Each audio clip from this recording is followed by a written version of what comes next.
moments later. Saudari yang dikasihi Tuhan, selamat pagi. Terima kasih untuk kesediaan waktu dari teman-teman karena telah duduk bersama pagi hari ini untuk berkatekese. Tema katekese kita dilatar belakangi perintah jangan membunuh. Nah, temanya itu kita diciptakan dengan tujuan yang makna dan unik, dan berharap pada setiap pribadi kita memiliki makna dan tujuan. Sebelum mulai katekese, kita mengawalinya dengan lagu pembuka. Oh Kudus, datanglah.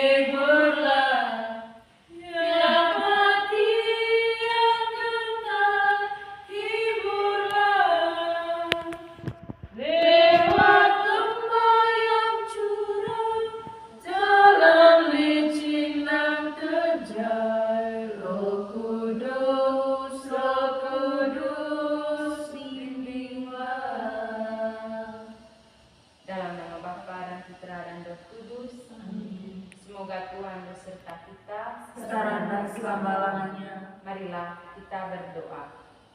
Allah Bapa yang Maha Kasih, kami bersyukur atas kesempatan ini untuk berkumpul di sini sebagai umat-Mu.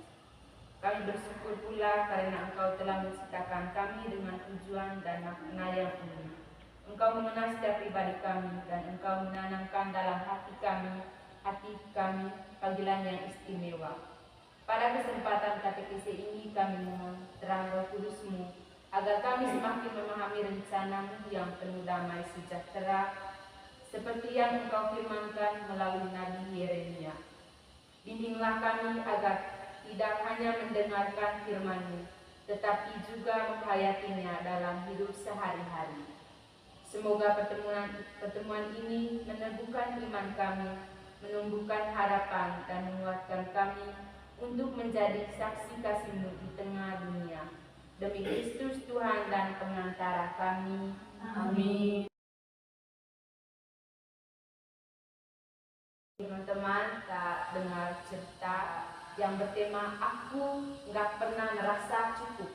Cerita ini menceritakan tentang ada rasa insecure dan jalan menuju penerimaan diri dari merasa A few moments later. tidak nyaman. Setiap pagi, Rara menatap cermin, bukan untuk sekedar merapikan rambut atau melihat outfit, tapi lebih pada menilai dirinya sendiri. Apakah aku cukup pintar? Apakah aku sudah berhasil? Mengapa hidup orang lain terlihat lebih sempurna? Rasa ini menerima insecure, perasaan tidak aman, ragu terhadap diri sendiri, merasa kurang dibandingkan dengan orang lain. Bagi Rara, rasa ini muncul setiap kali ia membuka media sosial. Teman-teman terlihat sukses, bahagia, produktif, sementara dirinya merasa tertinggal, seolah-olah semua pencapaiannya tidak berarti. Dari mana datangnya rasa ini? Rara mulai merenung. Mungkin semua ini bukan hanya soal media sosial. Ia teringat masa kecilnya, kritik tajam dari orang tua, ekspektasi tinggi, dan luka dari kegagalan masa lalu. Mungkin pengalaman itulah yang membentuk rasa tidak percaya dirinya.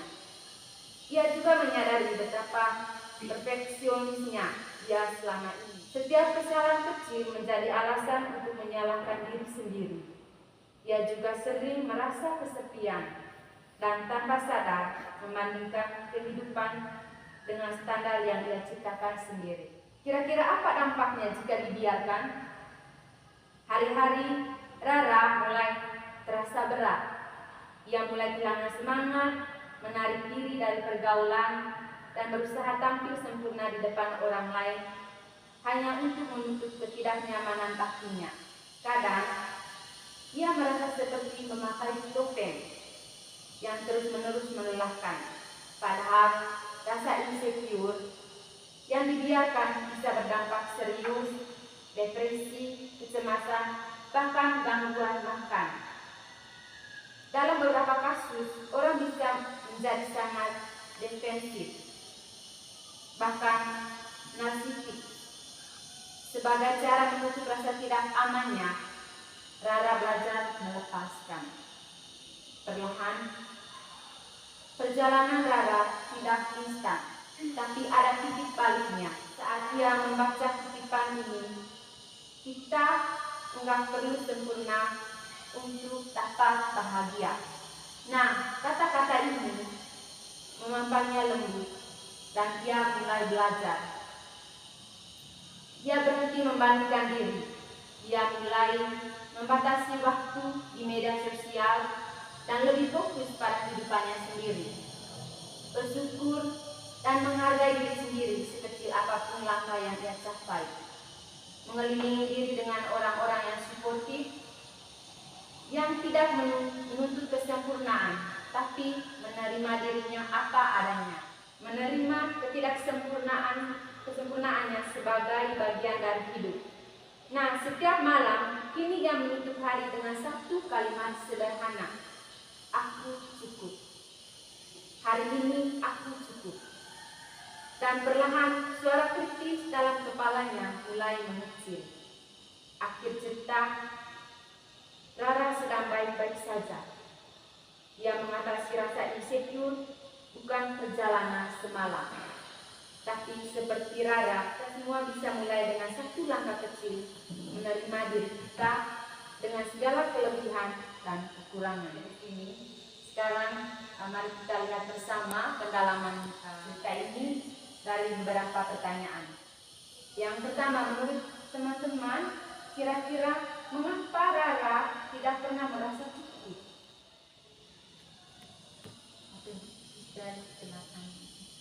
Karena kalau dari cerita tadi, Rara itu selalu mencerminkan dirinya dengan diri orang lain, yang artinya dia tidak menerima dirinya apa adanya, tapi dia ingin mau menyamakan orang lain sebagai dirinya sendiri, bahwa yang artinya dia juga tidak menerima kekurangan, kelebihan. Dia malu terlihat sempurna, sehingga dia bisa melihat di media sosial dengan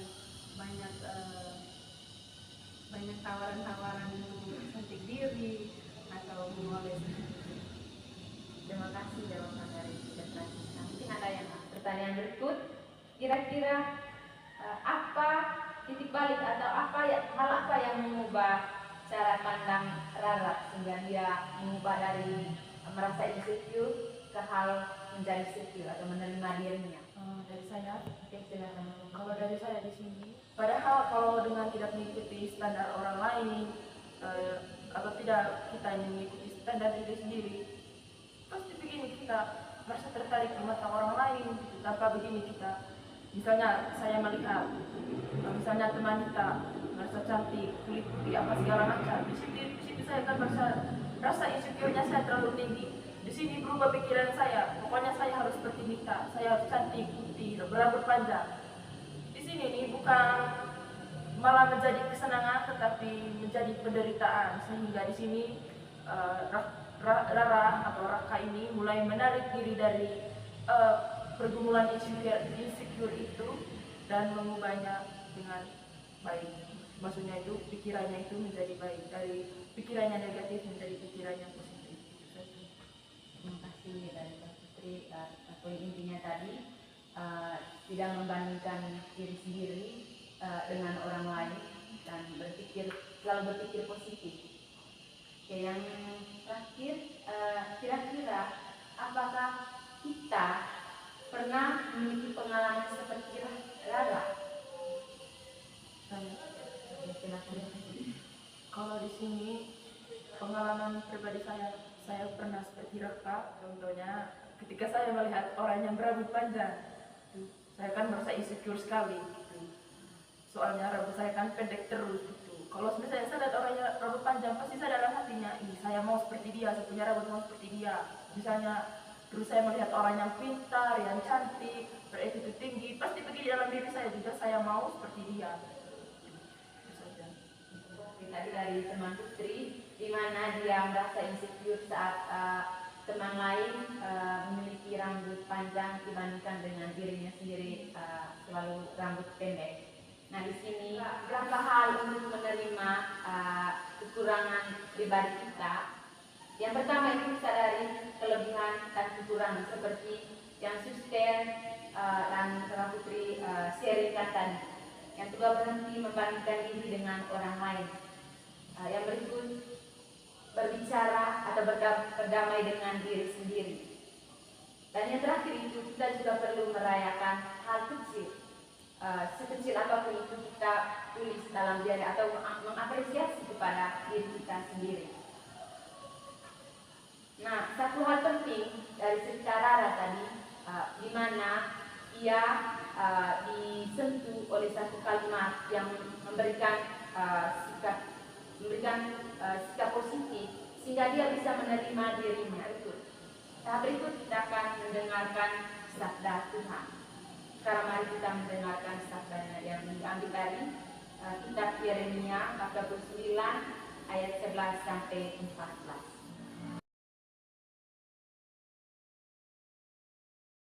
A few moments later. Bacaan dari kitab Yeremia. Sebab aku ingin mengetahui rancangan-rancangan apa yang ada padaku mengenai kamu, demikianlah firman Tuhan, yaitu rancangan damai sejahtera dan bukan rancangan kecelakaan, untuk memberikan kepadamu hari depan yang penuh harapan. Dan apabila kamu berseru dan datang untuk berdoa kepadaku, maka aku akan mendengarkan kamu. Apabila kamu mencari aku, kamu akan menemukan aku. Apabila kamu menanyakan aku dengan segenap hati, aku akan memberi kamu menemukan aku. Demikianlah firman Tuhan. Dan aku akan memulihkan keadaanmu dan akan mengumpulkan kamu dari antara segala bangsa dan dari segala tempat kemana kamu telah kucerai-beraikan. Demikianlah firman Tuhan, dan aku akan mengembalikan kamu ke tempat yang dari mana aku telah membuang kamu. Demikianlah sabda Tuhan. Syukur kepada apa yang dimaksud Tuhan dengan rancangan damai sejahtera dan bukan malapetaka yang dari bacaan yang telah kita dengar tadi. Baik, terima kasih. Dalam bacaan ini tadi, di sini saya menemukan suatu motivasi bahwa di sini Tuhan punya rencana untuk kita untuk menjadikan kita lebih baik. Karena terkadang kita bingung mengapa kita sampai di detik ini. Apakah ada hal yang membuat kita terjerumus dalam kuliah ini? Mengapa kita sudah sejauh ini? Apakah di depan sana ada masa depan yang baik? Itu saja kita sudah melakukan kebaikan Tuhan. Nah, dalam kereguan itu kita percaya bahwa Tuhan akan selalu menyertai kita. Itu saja dari saya. Terima kasih jawaban dari perkataannya tadi. Di mana kalau saya simpulkan itu, di mana Tuhan itu punya rancangan yang terbaik untuk kita, masa depan kita, meskipun kita belum tahu atau meragukan. Nah, yang berikut, kira-kira mengapa Tuhan meminta saya untuk mencari Dia dengan segenap hati? Kira-kira apa alasannya? Oke, silakan. Mencari Tuhan dengan segenap hati. Yang pertama itu kita mencari Tuhan, atau saya mencari Tuhan itu bukan karena di saat saya perlu saja, tapi membangun relasi dengan Tuhan dalam doa itu harus nyata dalam setiap hari, seperti nafas kehidupan yang mengalir atau air yang mengalir secara terus menerus tanpa ada henti. Tapi terkadang sebagai pribadi kita di saat bahagia saya sendiri lupa Tuhan, tapi di saat susah itulah jalan di mana saya mencari Tuhan dengan sungguh-sungguh, dan seolah-olah di situ saya memaksa Tuhan bahwa Tuhan harus mengabulkan apa yang saya inginkan. Tapi di sini mengajak saya bahwa dengan tulus hati, yang artinya secara terus-menerus tanpa harus melihat di saat sisi saya susah atau dan mengabaikan Tuhan di saat saya bahagia. Oke, terima kasih Suster. Kalau dapat disimpulkan tadi, keseimbangan dalam mencari Tuhan bukan hanya dalam kesedihan, tapi senang, sedih kita mencarinya, dan bahkan bukan hanya dalam doa, dalam tindakan sehari-hari juga kita harus mendekatkan diri dengan Tuhan. Oke, silakan. Kalau dari saya tadi terkait dengan kata Suster, yang pertama itu karena dengan hati kita bisa sungguh-sungguh menemukan Allah. Misalnya dalam diri kita bisa menemukan tujuan hidup yang lebih baik, bisa menginspirasi kita untuk menjadi orang yang lebih baik ke depannya. Dan lebih spesifiknya di sini kita bisa menemukan jati diri kita sebenarnya. Terima kasih jawaban Kak Yola. Dapat disimpulkan itu dengan mencari Tuhan kita menemukan tujuan hidup dan jati diri kita. Kira-kira apa pesan dari teks ini untuk kita, untuk saya sendiri? Dari saya, Oke, silakan. pesannya di sini yang pertama, di saat kita mengalami kesulitan pasti ada jalan keluarnya. Yang kedua, jangan meragukan kebaikan Allah, karena dengan kita meragukan kebaikan Allah, kita sendiri akan merasa sengsara. Misalnya kita merasa begini, Allah tidak adil, karena setiap masalahnya orang itu porsinya itu berbeda-beda gitu. Maka dari itu kita selalu mencari Tuhan dengan segenap hati dan jangan pernah meninggalkan Tuhan, sebab Tuhan selalu ada di saat suka dan maupun duka. Itu yang kedua. Yang ketiga, jangan mencari Tuhan ketika ada maunya. Yang penting tadi itu dalam suka dan duka Tuhan selalu ada untuk kita, dan kita harus mencari Dia dengan segenap hati, dan mencarinya bukan hanya karena ada kebutuhan, tapi seperti yang Suster bilang juga tadi, membangun relasi dengan Dia dalam keadaan apapun. Ada beberapa penegasan dari bacaan yang telah kita dengar tadi. Yang pertama, Tuhan itu menegaskan bahwa hidup saya ada dalam rencananya, bukan hanya ada semata-mata, tapi ada dalam rancangan Tuhan. Dia tidak menciptakan saya untuk hancuran, tapi untuk masa depan yang penuh harapan, seperti teman-temannya telah sharingkan tadi. Nah, alasan Tuhan meminta saya untuk mencari Dia dengan segenap hati, karena hanya dengan hati yang sungguh-sungguh kita dapat menemukan Allah, memahami tujuan hidup yang Dia tetapkan bagi kita.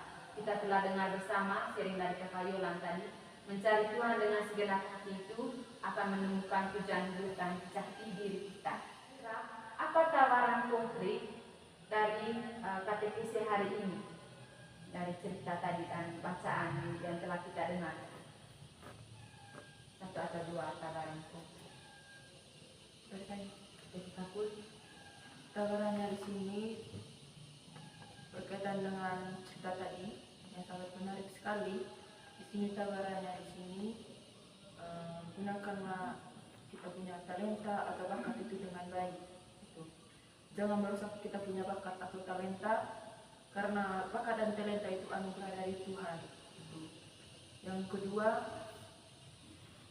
tetap percaya kepada diri sendiri dan tetap percaya diri. Jangan pernah merasa insecure atau merasa tidak puas dengan diri sendiri. Terima kasih dari Kena Putri. Dua poin tadi. Yang pertama, mengembangkan talenta yang kita miliki, apa yang Tuhan berikan. Dan yang kedua, fokus pada diri sendiri, percaya pada diri sendiri. Nah, di sini saya juga ada beberapa tawaran konkret yang bisa kita lakukan dalam kehidupan sehari-hari. Yang pertama, bisa membuat refleksi singkat seharian. menuliskan hal yang positif dalam seharian atau dalam kegiatan belajar. Yang kedua sih, saling memberi kata-kata positif atau menemukan hal yang unik dalam pribadi teman saya, atau teman saya memberikan hal yang unik yang ia temukan. Yang ketiga itu melayani mungkin teman-teman dekat kita dalam kebutuhan, kita bisa membantu dia sehingga membangun relasi yang baik dan membuat diri sendiri juga merasa percaya karena kita telah membantu yang membutuhkan. Dalam kehidupan spiritual juga tentunya membaca kitab suci atau kegiatan rohani sehingga membuat kita lebih kuat dan membantu kita dalam tantangan hidup. Nah, sekarang kita masuk dalam doa permohonan. Saya minta dua orang untuk Bapak kita dalam doa permohonan. Ya Allah, dalam surga, terima kasih segala kebaikan yang Engkau curahkan di dalam hidup dan panggilan kami masing-masing, hingga Engkau telah menghidupkan kami dalam persaudaraan, dalam kegiatan-kegiatan yang terus saja kami laksanakan. Semoga segala pengetahuan, segala motivasi yang kami terima dalam kegiatan ini menjadi sumber kekuatan, menjadi sumber terang, dan menjadi motivasi bagi kami untuk menyadari bahwa kami mampu menerima segala yang ada dalam hidup kami dan mengembangkan segala talenta sesuai dengan rencana dan kehendakmu. Marilah kita mohon. Kabulkanlah doa kami ya Tuhan. Allah Bapa yang Maha Baik, terima kasih karena Engkau telah memberikan bakat dan talenta kepada diri kami masing-masing. Berikanlah kami dan gunakanlah bakat dan talenta kami untuk kebaikan diri kami, bukan untuk kesombongan terhadap orang lain. Tuhan, inilah segala doa dan permohonan kami. Amin. Marilah kita satukan doa dan permohonan kita dengan doa yang diajarkan oleh Tuhan Yesus sendiri. Bapa kami yang ada di surga, dimuliakanlah namamu, datanglah kerajaanmu, jadilah kehendakmu di atas bumi seperti dalam surga. Berilah kami rezeki pada hari ini dan ampunilah kesalahan kami, seperti kami mengampuni yang bersalah kepada kami, dan janganlah masukkan kami dalam cobaan, tetapi bebaskanlah kami dari yang jahat. Sebelum doa penutup saya menyampaikan beberapa hal. Terima kasih atas kesediaan waktu dari teman-teman yang telah ikut terlibat dalam KTPC pada hari ini. Saya juga mohon maaf jika dalam persiapan KTPC-nya itu kurang berkenan dengan saudari-saudari sekalian. Sekarang mari kita siap hati untuk mengakhiri KTPC ini dengan doa penutup. Marilah kita berdoa. Allah Bapa yang penuh kasih, kami bersyukur atas kesempatan untuk berkumpul dan belajar bersama. Engkau telah menciptakan kami dengan tujuan yang indah dan makna yang unik. Bantulah kami agar semakin mengenal diri, mengembangkan talenta, dan menggunakannya untuk memuliakan nama-Mu serta melayani sesama. Berikanlah kami semangat, keberanian, dan hati yang penuh kasih dalam setiap langkah hidup kami. Kami serahkan seluruh rencana dan masa depan kami ke dalam tangan-Mu. Demi Kristus, Tuhan dan Pengantara kami. Amin. Terima kasih Tuhan untuk kasih setiamu yang ku alami dalam hidupku. Terima kasih Yesus untuk kebaikan-Mu sepanjang hidup.